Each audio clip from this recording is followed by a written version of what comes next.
teman liputan 6 SCTV, saya Tabita Putri yang akan membahas isu yang sedang viral yaitu tuntutan Nadiem Makarim. Seperti kita ketahui kemarin mantan Mendikbudristek ini mendapat tuntutan dari Jaksa Penuntut Umum selama 18 tahun penjara.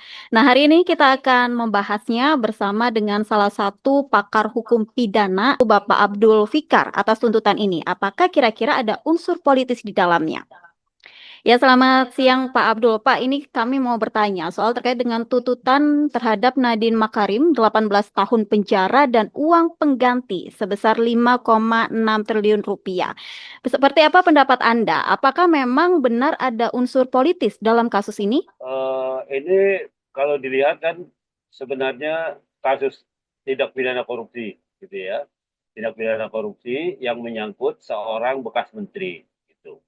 Nah, yang dilakukan adalah penuntutan pidana karena negara yang dalam hal ini diwakili oleh jaksa penuntut umum melihat tindakan yang dilakukan oleh Pak Nadiem Makarim selama dia sebagai menteri, ada beberapa hal yang kemudian bisa dikualifikasi sebagai tindak pidana korupsi, sehingga dianggap sudah merugikan negara. Nah, itu dari sudut jaksa penuntut umum. Nah, selain Pak Nadiem kan juga ada beberapa kalau nggak salah yang dituntut juga ya, staf ahlinya kalau nggak salah ya, beberapa staf ahlinya juga dituntut juga. Nah itu sepertinya perkaranya simetris tuh, karena materinya sama sebenarnya. Jadi apa yang dituntutkan kepada Pak Nadiem sebenarnya keseluruhan dari apa yang dituduhkan kepada para staf ahlinya. Nah, seperti itu. Nah karena itu bisa jadi ya nanti hukum apa namanya penjatuhan hukuman itu akan mempertimbangkan juga hukuman yang dijatuhkan pada para staf ahlinya. Nah itu bisa bisa jadi seperti itu. Meskipun dalam konteks ini umpamanya Pak Nadiem itu diletakkan sebagai pihak atau orang yang paling bertanggung jawab dalam peristiwa pidana ini. Nah karena itu dari sudut tuntutan pidana penjara sebenarnya itu hampir maksimal ya walaupun penjara itu paling tinggi seumur hidup ya ada seumur hidup kemudian pidana yang tidak tertentu itu seumur hidup pidana tertentu itu paling tinggi 20 tahun gitu. Nah jadi kalau Pak Nadiem dituntut 18 tahun artinya dia hampir maksimal juga dituntutnya ya maksimal pidana penjara tertentu gitu artinya yang jumlahnya paling banyak 20 tahun gitu ya. Nah ini saya kira menggambarkan bahwa dari sudut negara, dari sudut jaksa penuntut umum, tindakan yang dilakukan oleh Pak Nadiem itu memang juga sangat merugikan negara ya dari sudut penuntut umum ya dengan dakwaan dan besarnya tuntutan yang begitu tinggi menurut saya itu agak jarang juga ya agak jarang korupsi itu dituntut sampai 18 tahun agak hanya beberapa gitu ya. Nah ini sampai artinya jaksa menganggap ini kerugiannya sudah sangat besar, kemudian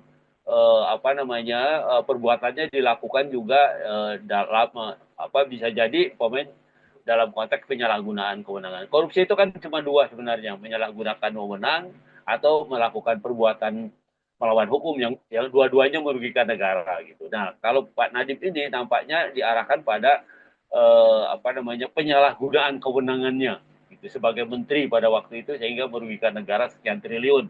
Menurut jaksa kan begitu. Nah, karena itu dituntutnya agak tinggi. 18 tahun tuh menurut saya termasuk tinggi karena mendekati maksimal. Maksimal jangka waktu tertentu maksimalnya 20 tahun ya. Ini kan cuma beda 2 tahun. Nah, karena itu menurut saya ini dari sudut jaksa penuntut umum ya ini dianggap pelanggaran berat sehingga dituntut sampai 18 tahun. Nah, begitu, Mbak. Nah, jika jaksa menuntut 18 tahun penjara, artinya jaksa yakin atas peran Nadiem dan dampak yang besar. Mengapa tidak tuntut maksimal yaitu 20 tahun penjara? Karena memang selisihnya hanya 2 tahun saja. 18 tahun itu sudah termasuk maksimal loh. Ya, jarang ya. Sangat jarang itu seperti Pak Nadiem katakan ya, pada korupsi-korupsi yang lain bahkan di bawah 10 tahun dituntutnya. Nah, ini sampai 18 tahun. Ya, nah saya kira selain kerugian negaranya yang menurut jaksa itu besar, juga ada hal-hal kan di dalam tuntutan itu ada hal-hal yang memberatkan dan ada hal-hal yang meringankan juga gitu. Nah, dengan tuntutan maksimal seperti ini, ya saya kira jaksa melihat ada hal-hal yang sangat memberatkan gitu, sehingga dia ambil tuntutan yang maksimal gitu. Padahal ya itu tadi yang seperti pada jarang itu ya tuntutan korupsi itu sampai sampai maksimal gitu ya 10 tahun 12 tahun paling tinggi dituntut gitu kan paling-paling putusannya nanti separuh separuh lebih dikit gitu ya kebiasaannya ya kebiasaan dari kasus-kasus yang lalu itu kalau dituntut tuntutannya berapa biasanya putusannya itu separuh tambah sedikit gitu ya umpamanya kalau sekarang dituntut 18 ya 9 10 tahun tuh ya 9 10 sampai 15 tahun lah gitu 10 sampai 15 tahun tuh bisa dijatuhi hukumannya ya kalau tuntutannya sampai 18 tahun seperti ini. Nah, tapi itu sebuah kewenangannya majelis hakim. Itu saya melihatnya dari sudut putusan-putusan yang lalu gitu dari jurisprudensi yang pernah ada gitu ya bahwa tuntutan jaksa itu biasanya dikabulkan separuh lebih dikit gitu separuh dari tuntutan lebih sedikit gitu. Nah itu kalau dianggap terbukti. Nah tapi kan Pak Nadiem juga berusaha membuktikan bahwa tindak pidana ini atau korupsi yang dituduhkan kepada dia itu menurut dia kan bukan korupsi juga apa namanya tetapi bahkan dia melaksanakan tugas dengan sedemikian rupa sehingga menurut dia secara maksimal itulah yang bisa dia lakukan gitu. Dan dia tidak pernah punya niat untuk menguntungkan diri sendiri dan sebagainya. Nah, itu di pembelaannya Pak Nadiem kan seperti itu. Baik juga yang kemudian diajukan saksi-saksi yang meringankan juga arahnya ke sana gitu. Arahnya kepada pembelaan seperti itu. Nah, tapi di atas semuanya yang paling punya kewenangan menilai adalah hakim ya majelis hakim ini yang sangat punya kekuasaan atau kewenangan untuk memutuskan gitu ya apakah memang terbukti perbuatannya atau sebaliknya tidak atau terbukti sebagian umpamanya ya nah itu yang akan melihat secara komprehensif itu majelis hakim yang pasti tuntutan yang diperbolehkan dalam penegakan hukum itu sesuai dengan apa yang diatur di dalam peraturan perundang-undangan di dalamnya gitu ya. Itu tuntutan itu paling paling rendah itu 1 hari, paling tinggi itu 20 tahun. Kalau tuntutan penjara. Tetapi ada juga tuntutan umpamanya seumur hidup. Ya, penjara itu bisa juga seumur hidup. Seumur hidup itu artinya tahanannya sampai dia meninggal dunia, ya sampai seseorang itu meninggal dunia itu seumur hidup. Atau yang lebih tinggi adalah hukuman mati. Nah, tapi hukuman mati kan sudah jarang karena memang itu bertentangan gitu. Karena itu betul bukan kewenangannya manusia sebenarnya memutuskan. Mati hidupnya seseorang itu urusan Tuhan sebenarnya kan gitu ya. Nah, karena itu hukuman mati sudah jarang dilakukan di Indonesia kecuali mungkin terhadap terorisme dan kalau dulu subversif, dan sekarang terorisme istilahnya. Nah, itu mungkin masih masih dipertimbangkan gitu. Tetapi pada tindak pidana yang lain termasuk korupsi ya itu sudah tidak lagi paling tinggi itu seumur hidup. Tapi itu pun jarang gitu ya. Itu jarang. Nah, karena itu menurut saya dari sudut besaran tuntutannya ini sudah cukup maksimal. Agak jarang ya. Agak jarang tidak tuntutan tipikor itu sampai batas mau maksimal. 18 itu mau maksimal, dikit lagi 20. Nggak ada lagi di atas 20. 20 itu udah mentok. Di atas 20 ya seumur hidup gitu ya. Nah, jadi 18 tahun itu termasuk tuntutan yang tinggi. Sangat mungkin jaksanya menganggap ini tindak pidananya berat dan merugikan negaranya juga tinggi. Begitu, Pak. Nah, ini kemarin Pak Nadiem dalam media sosialnya ini juga menyampaikan kalau tuntutan yang diberikan kepada dia itu jauh lebih besar dibandingkan atas kasus pembunuhan ataupun korupsi. Bahkan jaksa penuntut umum ini meminta uang pengganti sebesar 5,6 triliun. Kalau tidak dibayar, ini akan diganti dengan hukuman 9 tahun penjara, yang artinya tuntutan bisa mencapai 27 tahun. Melihat hal ini, seperti apa Pak Abdul? Itu aturannya seperti itu. Dalam tindak pidana yang beraspek ekonomi, baik itu tindak pidana korupsi, tindak pidana ekonomi, atau tindak pidana penyeludupan yang ada aspek ekonominya lah, itu ada tuntutan ganti ruginya. Ya, jadi selain tuntutan pidana itu penjara dan denda. Ya, pidana itu orang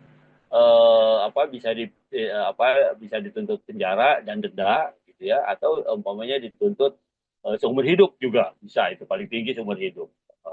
Nah, itu tuntutan pidananya. Nah, sedangkan tuntutan terhadap tambahannya dalam pengertian subsidiarnya gitu ya, subsidiarnya. Jadi bukan tuntutan utamanya. Nah, itu bisa ditekankan pada ganti ruginya. Pada ganti ruginya berapa eh, negara menurut hitung-hitungan sudah dirugikan. Nah, kadang-kadang memang agak lebay ya, kerugian itu kan seperti dibatasi pada jumlah yang sudah hilang dan yang potensial akan hilang gitu. Nah, biasanya yang besar itu yang potensial gitu ya, yang diperkirakan akan merugikan negara gitu. Jadi besarnya kerugian itu ya lebih lebih sebenarnya perhitungannya dalam tuntutan itu lebih banyak kerugian yang diprediksi gitu, bukan kerugian nyata. Gitu. Nah, karena itu sebenarnya ada jurisprudensi Mahkamah Agung yang menyatakan bahwa penuntutan terhadap kerugian negara itu basicnya adalah kerugian real, kerugian yang sudah terjadi gitu. Ya, kalau diprediksi akan rugi, nah itu kan belum tentu terjadi, kan, iya kan? Nah, karena itu ada jurisprudensi Mahkamah Agung atau bahkan surat edaran Mahkamah Agung, tuntutan atau penjatuhan hukuman itu eh, terutama yang dikaitkan dengan kerugian negara, berapa kerugian yang real terjadi, yang memang betul-betul terjadi, berapa kerugiannya gitu. Ya, tidak bisa diprediksi. Nah, itu tuntutan sekian triliun itu ya itu termasuk yang diprediksi akan terjadi itu, ya. Karena mungkin realnya tidak sampai segitu gitu. Nah, tapi itu tadi pidana itu di samping penjara juga denda gitu. Ya, juga kerugian negaranya juga harus diganti. Begitu, Mbak. Ya ini terakhir Pak Abdul Fikar, ini kan ramai dan netizen juga pada kepo terkait dengan kerugian negara 5,6 triliun rupiah. Bagaimana menilai kerugian tersebut? Dan sebenarnya siapa yang berwenang untuk menaksir kerugian? Apakah dalam kasus ini kira-kira sudah tepat? Karena itu kemudian ada orang membawanya ke Mahkamah Konstitusi, menafsir pasal kerugian negara itu. Siapa sebenarnya atau bagaimana sebenarnya perhitungan yang pas mengenai kerugian negara. Nah, eh, apa eh, eh, kerugian negara ini kemudian oleh Mahkamah Konstitusi ditafsirkan sebagai kerugian yang real sudah terjadi. Nah, jadi menurut Mahkamah Konstitusi tidak boleh orang dituntut karena kerugian yang belum terjadi gitu.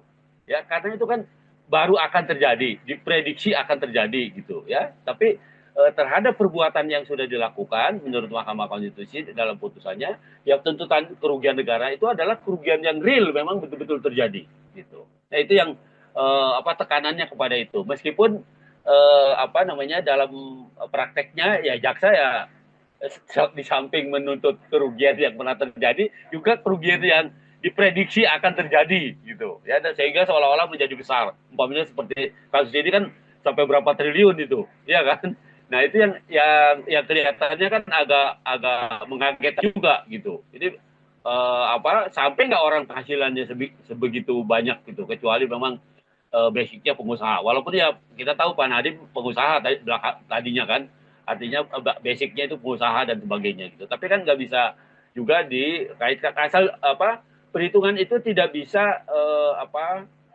penafsiran gitu, tetapi juga ada rasionya, ada hitung-hitungannya gitu, hitungan matematik yang sampai pada jumlah itu.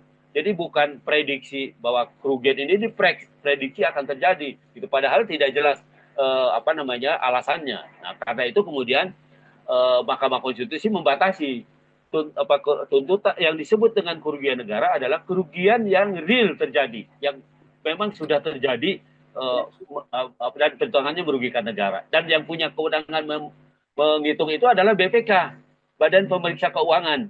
Gitu. Jadi kalau jaksa atau negara mau menuntut seseorang korupsi merugikan kerugian negara, maka sebenarnya dia harus dapat perhitungannya dari BPK, ya dari BPK. Nah, kalau perhitungannya bukan dari BPK, BPK itu kan auditor negara yang memang punya kewenangan gitu, dan oleh Mahkamah Konstitusi sudah dikuatkan bahwa satu-satunya lembaga yang bisa mengkualifikasi adanya kerugian negara adalah BPK. Nah, karena itu tuntutan jaksa harus didasarkan pada perhitungan BPK. Saya kira begitu, Mbak. Ya, terima kasih Pak Abdul Fikar untuk waktu dan kesempatannya. Nah, itu tadi wawancara kami dengan pakar hukum pidana. Saya Tabita Putri. Sampai jumpa.